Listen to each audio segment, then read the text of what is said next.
એટલે હવે તમારો પ્રશ્ન 30મો છે એ ઉદાહરણ ચોથાને સમજાવવાનું છે.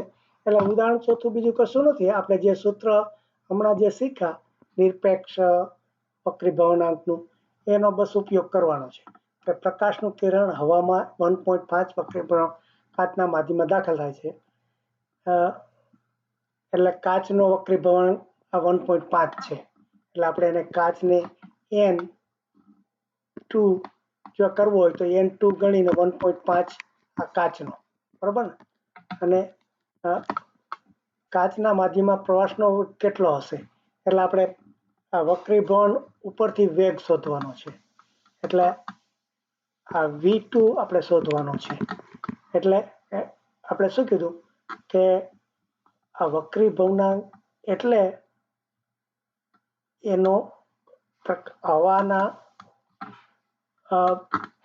એટલે આમ તો શૂન્ય અવકાશ, પણ શૂન્ય અવકાશને હવાને બહુ ફેર નથી, એટલા માટે હવાને સરખામણીમાં કરવાનું છે.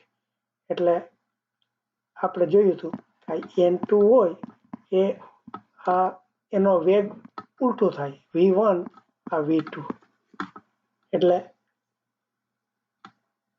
આ વક્રીભવનાંક બીજાનો શોધવો હોય તો આ માધ્યમ 1 ની ગતિ અને આ માધ્યમ 2 ની ગતિ. હવે માધ્યમ 1 તરીકે આપણે હવા લઈએ અને માધ્યમ 2 તરીકે આપણે આ કાચ લઈએ. તો હવે આ આપણે શોધવાનું છે કાચની ગતિ. હવે હવાની ગતિ આપણને આપી છે, કેટલી છે? આ 3 × 10⁸ એટલે આ બસ આ વક્રીભવનાંક આપ્યો છે. એટલે વક્રીભવનાંકનું સૂત્ર આપણે આ થાય કે n2 કયો તો આ v1/v2 એની ગતિ. હવે v1 એટલે આપણે હવાની, એટલે આ n2 આપણને આપ્યો છે. એટલે ધારો કે મારે આ v2 શોધવાનો છે, જો એ શોધવો હોય તો એને આ બાજુ ખસેડવો હોય તો શું કરવું પડે? જો આપણે ફરીથી સમજીએ,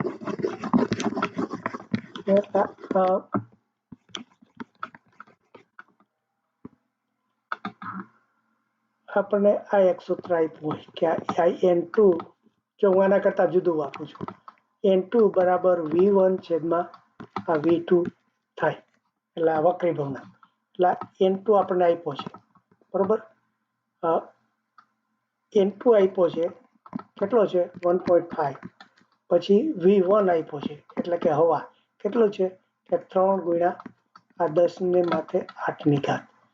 આપણે v2 શોધવાનો, v2 નીચે છે તો આ સૂત્રમાં આપણે ડાબી બાજુ એને લઈ જવું પડે જેને શોધવાનું છે. તો જો આ સૂત્રને ફેરવવું હોય તો કેવી રીતે ફરે?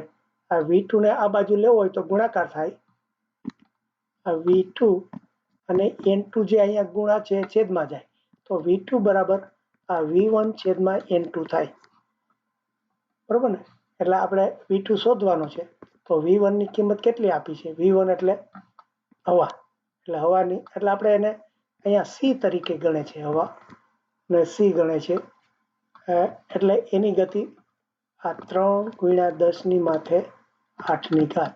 અને છેદમાં આ n2 આપણને આપ્યો છે એટલે કે 1.5. 1.5 ને 3 કરીએ તો આ 2 થઈ જાય, એટલે 2 ની માથે આ 10⁻. એવી આ મેં v2 વાપર્યું કારણ કે આ બીજાની સરખામણી કરવામાં. તો આ એની ગતિ થઈ, કોની? કાચની અંદર પ્રકાશની.